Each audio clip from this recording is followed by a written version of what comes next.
அருள் தரும் முத்தாரம்மன் திருக்கோவிலில் ஆடி மாத திருவிழாவை முன்னிட்டு கூழ் வார்த்தல் மற்றும் கொதிக்கும் எண்ணெயில் கை வைத்து பக்தர்களுக்கு ஆசி வழங்கினார் முருகன் சாமியார். சென்னை அடுத்த பம்மல் அண்ணா நகரில் உள்ள அருள் தரும் முத்தாரம்மன் ஆலயத்தில் 18ஆம் ஆண்டு ஆடி மாத திருவிழா முன்னிட்டு அன்னதானம், கூழ் வார்த்தல் நிகழ்ச்சி வெகு விமர்சையாக நடைபெற்று எண்ணெய் வார்த்தல் மற்றும் வில்லுப்பாட்டுடன் நையாண்டி மேள இசை வாத்தியங்கள் முழங்க ஆலயத்தில் உள்ள முருகன் சாமியார் கொதிக்கும் எண்ணெயில் கை வைத்து பக்தர்களுக்கு தலையில் ஆசி வழங்கினார்.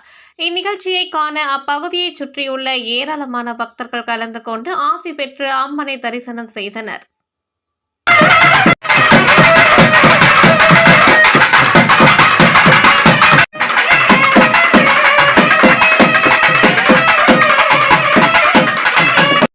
Sonare